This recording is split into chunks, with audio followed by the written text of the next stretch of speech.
പാട്ടിന്റെ കാര്യത്തിൽ ഇപ്പോൾ ഈ അടുത്ത് ഒരു 2008 ശേഷം ഇറങ്ങിയ പാട്ടുകളിലൂടെയാണ് ശ്രദ്ധിക്കപ്പെട്ടത് സിനിമയിൽ. പക്ഷേ അതിനു മുൻപ് വളരെ വർഷം, ഏകദേശം 20 വർഷത്തിലധികമായിട്ട് ഈ ഒരു സംഗീത മേഖലയിലുണ്ട് എന്നാണ് ഞാൻ കരുതുന്നത്. അപ്പോൾ എന്നാണ് തുടങ്ങിയത്? ആ തുടക്കത്തിനെ കുറിച്ചൊക്കെ ഒന്ന് പറയാമോ? ഞാൻ കൊച്ചുകുട്ടിയായിരിക്കുമ്പോൾ തന്നെ, സ്കൂളിൽ പഠിക്കുമ്പോൾ തന്നെ മത്സരവേദികളിലൊക്കെ പങ്കെടുക്കുമായിരുന്നു. എന്നെ സംബന്ധിച്ച് യൂണിവേഴ്സിറ്റി തലത്തിൽ ലൈറ്റ് മ്യൂസിക്കിൽ ഒരു സമ്മാനം നേടുക എന്നുള്ള വലിയൊരു അംബീഷനായിരുന്നു. അത് ഡിഗ്രിക്ക് പഠിക്കുമ്പോൾ 93-94 കാലഘട്ടത്തിലാണ് നേടിയത്. ആ സമയത്ത് തന്നെ നാഷണൽ ലെവലിൽ ഒരു ഡൽഹിയിൽ നടന്ന മത്സരത്തിലൊരു സമ്മാനവും ലഭിക്കുകയുണ്ടായി. ഇതേ തുടർന്നാണ് ആൽബംസിൽ പാടാനുള്ള അവസരം ഉണ്ടാകുന്നത്. അമ്മ കാസറ്റ്സ് എന്നുള്ള കമ്പനിയിൽ എൻ്റെ ഒരു ബന്ധു ശ്രീ ബാബു കോയിപ്പുറത്ത് അതിൻ്റെ പ്രൊഡ്യൂസറായിരുന്നു. അദ്ദേഹം എഴുതിയ വരികൾ സംഗീതം ചെയ്തിട്ട് പാടുന്ന ഒരു സാഹചര്യം ഉണ്ടായിരുന്നു. അമ്മ കാസറ്റ്സിൻ്റെ ഒരു നിരന്തരമായിട്ടുള്ള കുറേ പ്രൊഡക്ട്സിൽ ഞാൻ പാടി.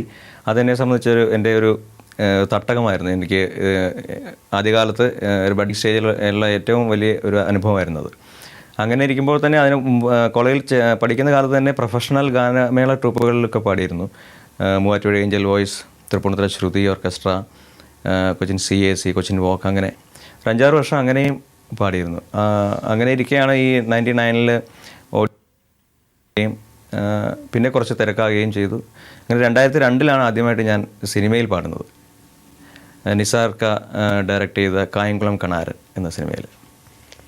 തീർച്ചയായും ഈ ഒരു കോളേജ് കാലഘട്ടത്തിൽ യുവജനോത്സവം തുടങ്ങിയ വേദികളിൽ മത്സരിക്കുക, കാസറ്റുകളിൽ പാടുക, നാടകത്തിൽ പാടുക, ആൽബം, സിനിമ, അങ്ങനെ ഒരു ശരിക്കും എന്ന് പറഞ്ഞു കഴിഞ്ഞാൽ വളരെ ഒരു ഗ്രോത്ത് അങ്ങനെയായിരുന്നു കരിയറിൽ.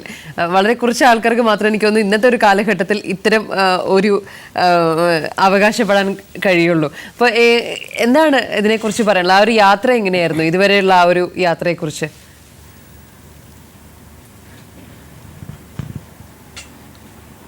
അത് ഒരു ഗ്രാജുവലായിട്ടുള്ള ഒരു ഡെവലപ്മെൻ്റ് ആയിരുന്നു. അത് വളരെ സ്ലോലി ആയിരുന്നെങ്കിൽ കൂടെ അതൊരു സ്റ്റെപ്പ് ബൈ സ്റ്റെപ്പായിട്ട് ഇങ്ങനെ വന്ന ഒരു യാത്രയായിരുന്നത്. അത് ശരിക്കും എനിക്ക് പറയാനുള്ളത്, എൻ്റെ ഒരു ആ സമയത്തൊക്കെയുള്ള എൻ്റെ പരിശ്രമം, ദൈവാനുഗ്രഹം, ഗുരുക്കന്മാരുടെ അനുഗ്രഹം, ഇതെല്ലാം കൂടെ ചേർന്ന് വന്ന ഒരു പ്രോസസ്സായിരുന്നു എന്നാണ് എനിക്ക് പറയാനുള്ളത്.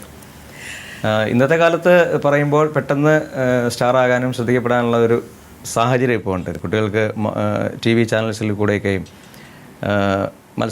ധാരാളം മത്സരവേദികളുണ്ടല്ലോ, റിയാലിറ്റി ഷോസ്, അങ്ങനെയും ഒക്കെ ആയിട്ട് പെട്ടെന്ന് ശ്രദ്ധിക്കപ്പെടാനും പ്രശസ്തരാകാനുള്ള സാഹചര്യമുണ്ട്. പണ്ട് എൻ്റെ കാലത്തിലുള്ള സിംഗേഴ്സ് എല്ലാം വന്നത് ഈ തരത്തിലൊക്കെ തന്നെയായിരുന്നു. മത്സരവേദികളിലും ആൽബംസിലും മറ്റുമൊക്കെ പാടി, സ്റ്റേജിലൊക്കെ പാടി തെളിഞ്ഞാണ് വന്നത്. ഒരു വ്യത്യാസമുണ്ട്.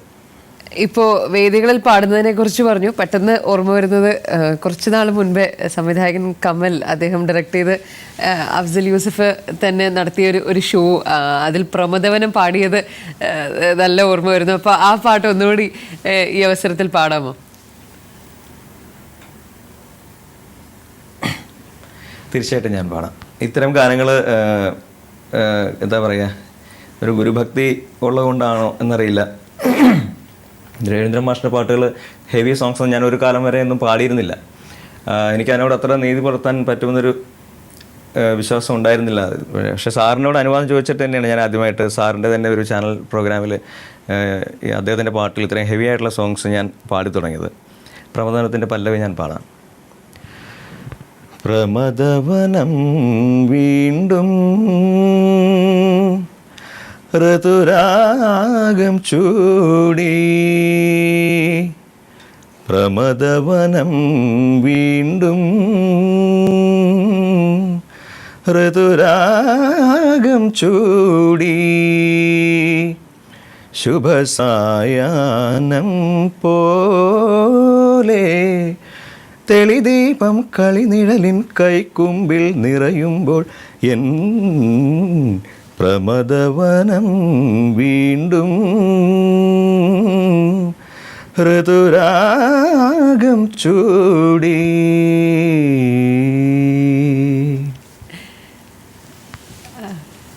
എങ്ങനെയാണ് കർണാടക സംഗീതമൊക്കെ പഠിച്ചിട്ടുണ്ടോ ചെറുപ്പത്തിലെ?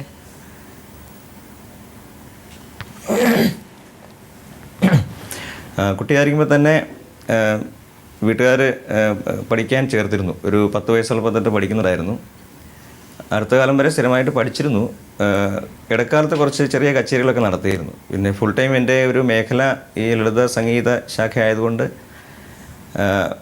കർണാടക മ്യൂസിക് വിട്ടിട്ടില്ല. ഇപ്പോൾ തൽക്കാലം ഇതിൽ തന്നെ ഉറച്ചു നിൽക്കുകയാണ്. പൊതുവെ ചിലപ്പോഴൊക്കെ ഗായകർ സംഗീത സംവിധായകരാകുന്ന കണ്ടുകൊണ്ട്, പ്രത്യേകിച്ച് ഈ അടുത്ത കാലത്തൊക്കെ പല യുവതലമുറയിൽപ്പെട്ട പല ഗായകരും ഒരു ആൽബം ഒക്കെ കമ്പോസ് ചെയ്ത് മ്യൂസിക് വീഡിയോ ഒക്കെ ആയിട്ട് ഇറക്കുന്നുണ്ട്. അപ്പോൾ ആ ഒരു രംഗത്തേക്ക് വരാൻ എന്തെങ്കിലും സാധ്യതയുണ്ടോ? പ്രത്യേകിച്ച് അടുത്ത സുഹൃത്താണെന്ന് പറഞ്ഞു ബിജി ബാലൊക്കെ. അപ്പോൾ അദ്ദേഹത്തിൽ നിന്ന് എന്തെങ്കിലും ടിപ്സ് ഒക്കെ സ്വീകരിച്ച് സംഗീത സംവിധാന രംഗത്തേക്ക് വരുന്നുണ്ടോ?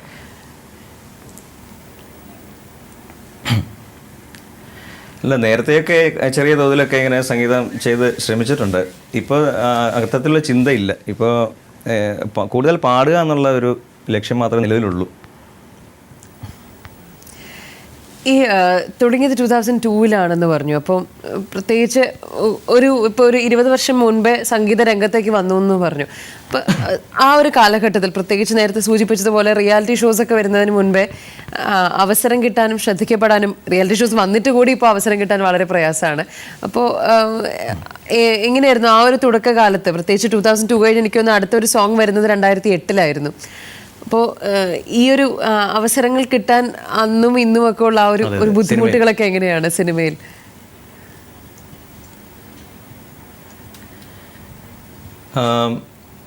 എന്താ പറയുക, അവസരങ്ങൾ സിനിമയില്ലെങ്കിൽ കൂടെ ഞാൻ സംഗീത രംഗത്ത് സജീവമായിരുന്നു.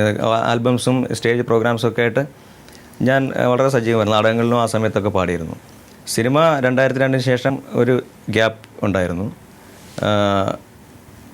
ഇത് അവസരങ്ങളൊക്കെ എനിക്ക് വന്നു ചേർന്നതെല്ലാം പരിചയത്തിൻ്റെ പുറത്താണ്. ഇപ്പോൾ ഞാൻ ആദ്യമായി പാടിയ സിനിമ കായംകുളം കണാരൻ്റെ ഡയറക്ടർ നിസാർക്ക എൻ്റെ ചെറിയച്ഛൻ്റെ സഹപാഠിയായിരുന്നു. ആ കെയർ ഓഫിലാണ് എനിക്ക് അതിൽ അവസരം കിട്ടിയത്. പിന്നീട് അഫ്സൽ യൂസഫിൻ്റെയും ബിജിബാലിൻ്റെയൊക്കെ സിനിമകൾ പാടുന്നത് ഞങ്ങൾ തമ്മിലുള്ള സൗഹൃദവും ഒരു കാരണമാണ്. അതിനപ്പുറം കൈതപ്പുറം വിശ്വേട്ടൻ, അദ്ദേഹം എനിക്ക് വളരെ അടുപ്പമുള്ള ആളാണ്. അദ്ദേഹത്തിൻ്റെ പാട്ട് പാടിയിട്ടുണ്ട്. പിന്നെ എൻ്റെ ഒരു സുഹൃത്ത് ശ്രീ സുധാംശുവിൻ്റെ അദ്ദേഹം ലിറിസിസ്റ്റാണ്. അദ്ദേഹം വരികൾ എഴുതിയ മായക്കാഴ്ച എന്ന സിനിമയിൽ ഒരു ഗാനം പാടിയിരുന്നു. അത് എസ് ബാലകൃഷ്ണൻ സാറിൻ്റെ. അത് ആ ഒരു പരിചയത്തിൻ്റെ പുറത്താണ്. ഇത് നിലവിലുള്ള സിനിമയിലെ എൻ്റെ ഗാനങ്ങളെല്ലാം അത്തരത്തിൽ കിട്ടിയിട്ടുള്ളതാണ്. ഇപ്പോൾ ഡിവോഷണൽ സോങ്സ്, സൗഹൃദങ്ങളാണ് അതിന് കാരണം. ഡിവോഷണൽ സോങ്സ് നോക്കുകയാണെന്നുണ്ടെങ്കിൽ ക്രിസ്ത്യനും ഹിന്ദുവും ഒരേപോലെ തന്നെ പാടിയിട്ടുണ്ട് എന്ന് തോന്നുന്നു. അപ്പോൾ എങ്ങനെയാണ് ഇത് രണ്ടും പാടുമ്പോൾ ഒരു വ്യത്യാസം? കാര്യം ഇപ്പോൾ ചിലപ്പം മുൻപൊരിക്കൽ ഒരു പ്രശസ്ത ഡബ്ബിംഗ് ആർട്ടിസ്റ്റ് ഇവിടെ ഒന്ന് പറയുണ്ടായി, മഹാവിഷ്ണുവിന് ഡബ് ചെയ്തതിന് ശേഷം ഒരു വില്ലനെ ഡബ് ചെയ്യുമ്പോഴത്തേക്ക് അതിൻ്റെ ഇൻഫ്ലുവൻസ് വരുന്നു. അപ്പോൾ ഈ ക്രിസ്ത്യനും ഹിന്ദുവും കൂടെ പാടാൻ നേരത്തെ ഇപ്പോൾ അമ്മേ നാരായണ പാടിയതിൻ്റെ ഒരു ക്രിസ്തീയ ഭക്തിഗാനം പാടുമ്പോൾ അതിൻ്റെ ഒരു ഛായ അങ്ങനെ വരാറുണ്ടോ? അങ്ങനെ ഒഴിവാക്കാൻ എന്തൊക്കെയാണ് ശ്രമിക്കാറുള്ളത്? ഇല്ല, ഇപ്പോൾ നേരത്തെ അദ്ദേഹം ഡബ്ബിംഗ് ആർട്ടിസ്റ്റ് പറഞ്ഞ ആ ഒരു കമ്പാരിസണിൽ ഒട്ടും ചെയ്യില്ല. കാരണം അത് മഹാവിഷ്ണുവും മറ്റേത് വില്ലനുമാണ്, ദേവനും അസുരനും പോലെയാണത്. ഇതങ്ങനെയില്ല, എല്ലാം ദൈവികമാണ്. ഇത് നമ്മൾ ഹൃദയം കൊണ്ട് പാടിയാൽ മതി. ഒരു ക്രിസ്തീയ ഭക്തിഗാനം ഈ അവസരത്തിൽ പാടാമോ?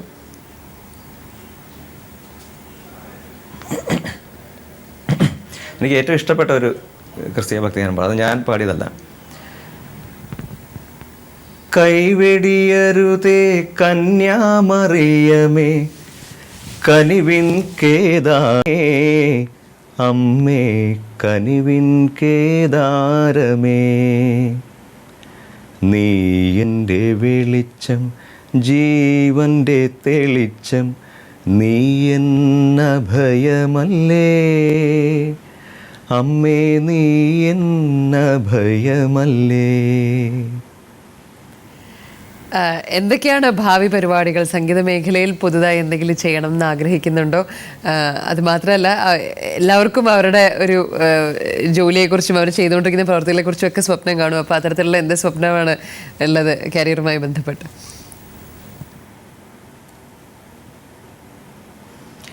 സ്വപ്നം കൂടുതൽ അംഗീകരിക്കപ്പെടുക, ഈ മേഖലയിൽ കൂടുതൽ അംഗീകരിക്കപ്പെടുക എന്നുള്ള ഒരു വലിയ ആഗ്രഹമാണ്. പിന്നെ മറ്റൊരു ആഗ്രഹം എനിക്ക് ഇളയരാജ സാറിൻ്റെ ഞാൻ ആ ഒരു ശ്രീരാമരാജ്യം എന്നുള്ള സിനിമയിൽ ഒരു ഗാനം പാടിയെങ്കിൽ കൂടിയും ഡയറക്റ്റായിട്ടൊരു സോങ് അദ്ദേഹം എന്നെ പഠിപ്പിച്ച് അദ്ദേഹത്തിൻ്റെ മുഖതാവിൽ നിന്ന് പഠിച്ച് പാടണം എന്നൊരു വലിയൊരു ആഗ്രഹമാണ്. മറ്റ് കാര്യങ്ങൾ എൻ്റെ സ്റ്റേജ് പ്രോഗ്രാംസ് ഞാൻ മുമ്പോട്ട് കൊണ്ടുവന്നു. പുതിയ ഒരു അവതരണ രീതിയിൽ ചെയ്യണമെന്ന് വിചാരിക്കുന്നുണ്ട്. കൂടാതെ മറ്റ് എൻ്റെ ഗായക സുഹൃത്തുക്കളോട് ചേർന്നിട്ട് പുതിയ രീതിയിൽ ഫോം ചെയ്യണമെന്നൊക്കെ ഉള്ള ആഗ്രഹങ്ങളുണ്ട്. അത്തരം ചിന്തകളിലാണിപ്പോൾ. തീർച്ചയായും എല്ലാ സ്വപ്നങ്ങളും സാക്ഷാത്കരിക്കട്ടെ എന്ന് തന്നെ പ്രാർത്ഥിക്കുകയാണ്. ഈ അവസരത്തിൽ ഇത്രയും സമയം ഞങ്ങളോടൊപ്പം വിശേഷങ്ങൾ പങ്കുവച്ചതിന് വളരെയധികം നന്ദി. Thank you very much.